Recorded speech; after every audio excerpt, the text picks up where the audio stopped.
start. The bill as passed by the Lok Sabha is already with the honorable members. The select committee earlier went exhaustively into the various provisions of the original bill and also recorded evidence from some of the representatives of the industry. The various recommendations of the select committee have been incorporated in the bill. In addition, the wishes expressed by some of the members of the Lok Sabha that provision should be made for election of some of the representatives of growers and nomination of certain other representatives in whose case, due to lack of proper organization, election is not the best means of choosing the representatives, have been incorporated in the bill. Then this bill, as it has emerged from the Lok Sabha, I hope is of a non-controversial nature. Relatively speaking, I may be permitted to explain in brief the changes that have been made in the original act. The difficulties of small growers have been appreciated, and the major portion of the acreage of rubber cultivation is held by the small growers.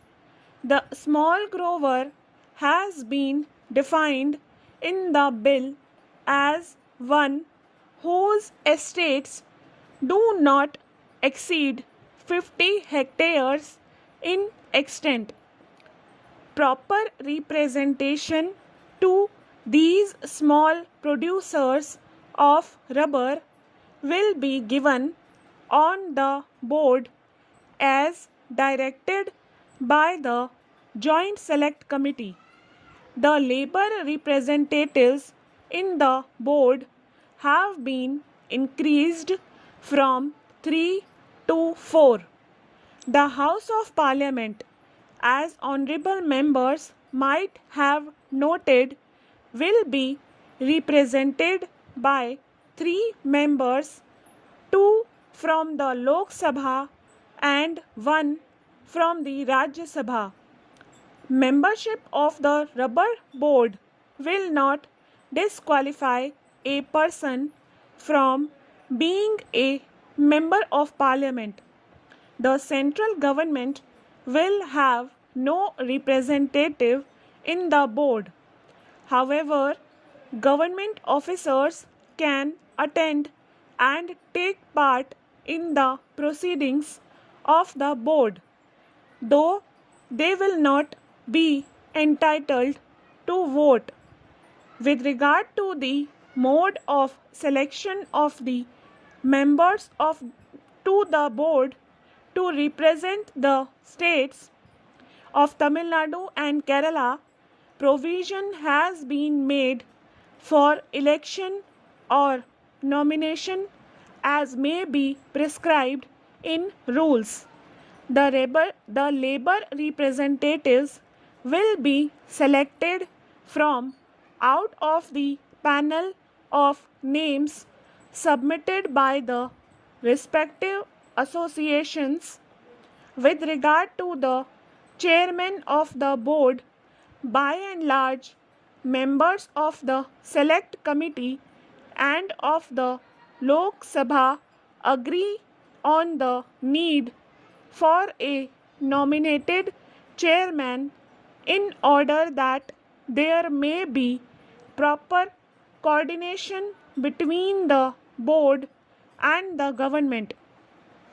An important provision has been made in the bill to enable the board to take steps to secure better working conditions for workers engaged in the rubber industry and to see that they are provided with amenities and incentives.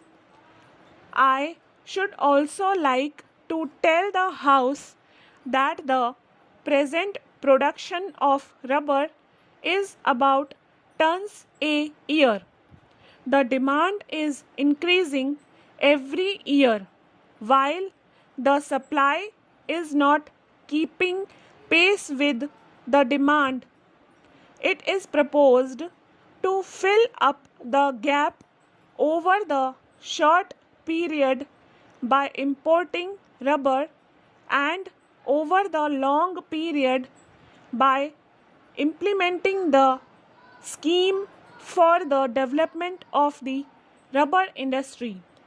The bill, when passed, would enable the board to import rubber, and a provision has been made as to how any profits that are made out of this import of rubber should be utilized.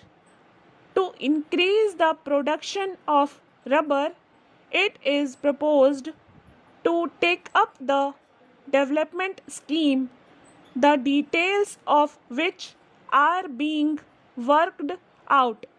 For this purpose, a provision has been made to enable the government to increase the cess gradually from the present cess of 10 rupees per 100 kg to 50 paisa per kg. It appears that at present the small grower is at a great disadvantage as far as the marketing of his rubber is concerned. This problem is rather difficult to solve. Provision, however, has been made for the rubber board to take up the marketing of rubber also. It is hoped that the new board will be able to tackle the problem of the small grower successfully. It is hoped that the board, with such control and advice that government can give, will be able to render useful service to the rubber industry. I have given a skeleton inviting the attention of the House to the salient features of this amending bill. I have no doubt that critical observations will be made on the substance of the bill as also on its details, and it will be my duty to refer to them and reply to them in the course of the debate. Sir, I therefore commend the bill to the honorable members of the House. Mr. Vice Chairman, this is a bill to amend another commodity board, the rubber board. We are now having various boards for the development of tea, coffee, silk, and now rubber. There are various others also, like the coir board and things like that. You will find that all these boards are now completely under the thumb of the Commerce Ministry.